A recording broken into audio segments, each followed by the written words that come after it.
Hola, ¿qué tal? Nuevamente los saludos, estimados alumnos. En esta ocasión vamos a verificar qué pasa cuando nosotros combinamos operaciones primitivas, ¿no? Como lo son la selección y la proyección, ¿vale? Nosotros previamente, pues ya conocemos estas operaciones, así que ya, digamos que ya sabemos cómo funcionan.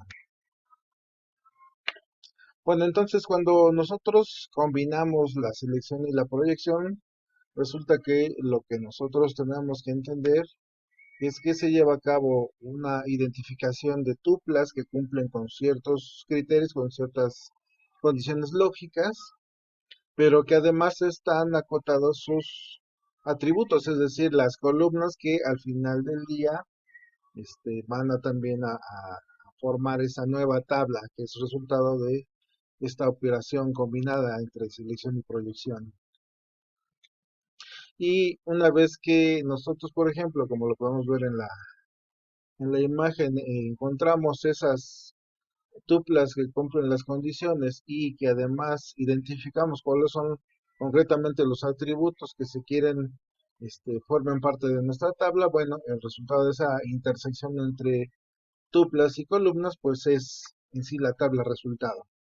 Veamos un ejemplo.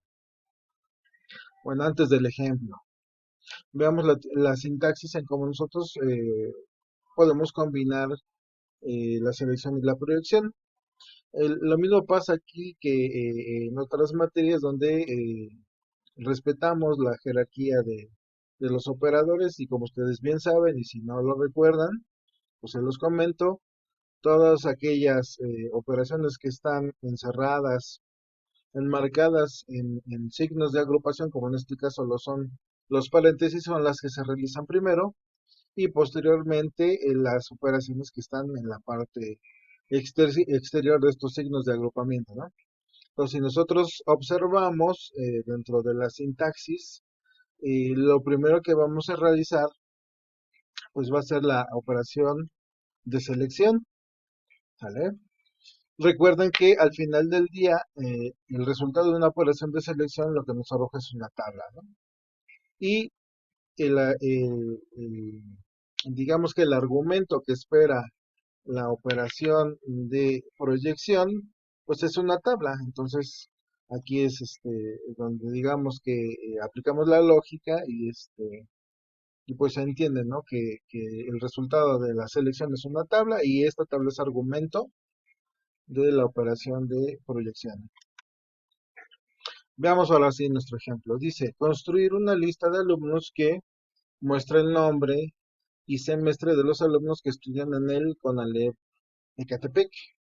¿Vale? Abajo podemos observar la notación de nuestra operación, donde primeramente dentro de los paréntesis del argumento de la operación de proyección ponemos la operación de selección.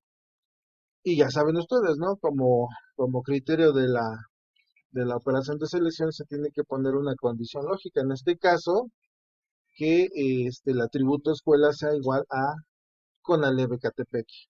Y esto se aplica sobre la tabla de alumnos. Y como ustedes bien saben, esto nos arroja una tabla de resultados. Y sobre esa tabla, lo que nosotros necesitamos es que se muestre tanto el nombre como el semestre de estos alumnos.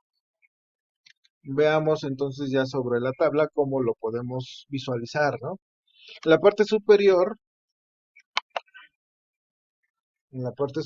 podemos observar nuestra operación y como les decía, es la primera operación que vamos a realizar.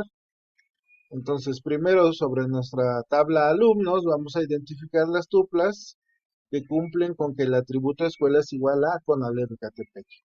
Entonces, en el caso de Raúl, por ejemplo, se cumple que él estudia en la escuela Conalep Ecatepec, nos vamos con Marco, no estudia ahí, estudia en Texcoco, Andrés estudia en el plantel de Chalco, Fabián, él sí, tampoco, perdón, él estudia en Texcoco, Ángel sí estudia en el CONALEP de Ecatepec, entonces ya lo identificamos, lo indicamos ahí en la pantalla. Vamos con Mario, estudia en Chimalhuacán. Carlos estudia en Texcoco. Julio estudia en Los Reyes. Luis también estudia en el CONALEP de Ecatepec, por lo tanto lo marcamos ahí en la pantalla. Y finalmente Noé, que estudia en Texcoco. Así que ya tenemos identificadas cuáles son las tuplas que cumplen con nuestra primer condición lógica, ¿vale? Y única en el caso de la operación de selección. Ahora sí, nos vamos hacia la operación externa, que es la proyección. Quiere decir que ahora toca identificar cuáles son los atributos que se están solicitando o que se desean que formen parte de la tabla de resultado.